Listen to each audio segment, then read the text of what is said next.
జగిత్యాల జిల్లా మేటిపల్లి పట్టణంలోనే దేశ రాష్ట్ర వ్యాప్తంగా ప్రజల భద్రత కోసం నిత్యం కృషి చేస్తున్నామని, ఇతర పార్టీలను ఓట్ల కోసం విమర్శిస్తూ చివరకు కాంగ్రెస్ పార్టీకి అమ్ముడు పోయారని అభిప్రాయపడ్డారు.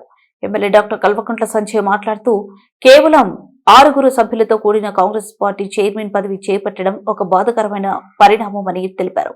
మేట్పల్లి మున్సిపల్లో నూతనంగా ఎన్నికైన చైర్మన్, వైస్ చైర్మన్లకు శుభాకాంక్షలు తెలుపుతూ మేట్పల్లి ప్రజలు మోసపోయినట్టు ఉంది అని ఆవేదన వ్యక్తం చేశారు. ఇది ప్రజాస్వామ్య విలువలకు విరుద్ధమని పేర్కొన్నారు. భారతీయ జనతా పార్టీ మరియు కాంగ్రెస్ పార్టీలు చైర్మన్ పదవి కోసం కలిసి పనిచేయడం ఊహించని పరిణామమని ఆయన విమర్శించారు.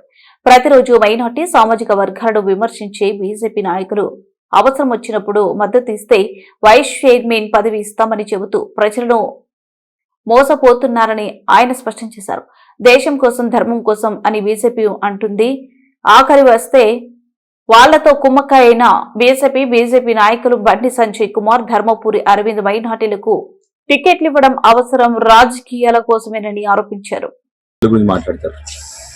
వాళ్ళ అవసరాలు ఉన్నప్పుడేమో నిన్ననేమో వైస్ చైర్మన్ మైనారిటీ సోదరులను డిక్లేర్ చేసినారు.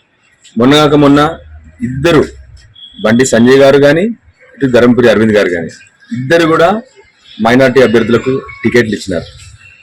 అంటే వాళ్ళ రాజకీయాల అవసరాల కోసం ఏది పడితే అది మాట్లాడడం, ప్రజల్ని మోసపెట్టడం, ప్రజల్ని మభ్యపెట్టడం, ఇది తప్ప ఏ ఒక్క రోజు అభివృద్ధి గురించి మాట్లాడొద్దు. ప్రజల్ని రెచ్చగొట్టే కులం, మతం అని చెప్పేసి ప్రజల్ని రెచ్చగొట్టాలి. వాళ్ళ వరకు వచ్చేసరికి అన్ని రూల్స్ బ్రేక్ చేస్తారు. మనం అంటే వాళ్ళ అవసరాల కోసం, రాజకీయాలు చేయడం తప్ప ప్రజల సంక్షేమము, ప్రజల అభివృద్ధి చేద్దామన్న తపనే లేదు వీళ్ళకు. బాధాకరమైన విషయం మళ్ళీ ఇవాళ కూడా స్పష్టంగా తెలిసింది. ఇక్కడ కాంగ్రెస్ బీజేపీ అలయన్స్ తోని ఇవాళ కౌన్సిల్ కైవసం చేసుకున్నారు. నిన్న మీరందరూ కూడా చూసినారు, మీ మీడియాలో కూడా స్టేట్మెంట్ ఇచ్చినారు. వాళ్ళు మా దగ్గరకు వస్తే మేము కూడా మైనారిటీకి వైస్ చైర్మన్ ఇస్తామని చెప్పేసి నిన్న బీజేపీ చేసినారు. అంటే వాళ్ళు 2 నాలుకల ధోరణిని ప్రజలందరూ గమనించాల్సిందిగా ప్రెస్ ద్వారా ప్రజలందరినీ కోరుతాం. బీజేపీ మీ మద్దతును కోరలేరా? మేము మొదటి రోజే, మీరందరూ ఆ రోజు ప్రెస్ మీట్ పెట్టి మొదటి రోజు చెప్పినాం, ఎవరికి మద్దతు ఇవ్వము అని చెప్పేసి ఆ రోజు క్లియర్ గా చెప్పినాం. మేము అదే రోజు అదే విధంగా ఎవరికి మద్దతు ఇవ్వకుండా మేము మా క్యాండిడేట్ పెట్టుకొని మీ అందరం కూడా మా క్యాండిడేట్కి ఓటు వేసుకోవడం జరిగింది.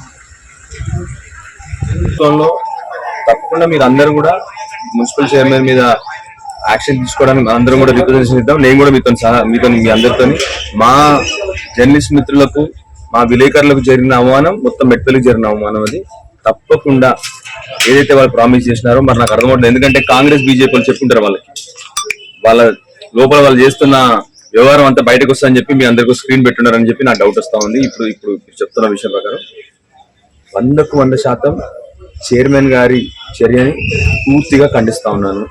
తప్పకుండా కమిషనర్ గారు వచ్చి మా ప్రెస్ మిత్రులందరికీ కూడా క్షమాపణ కోరాల్సిందే, బహిరంగంగా క్షమాపణ కోరాల్సిందే.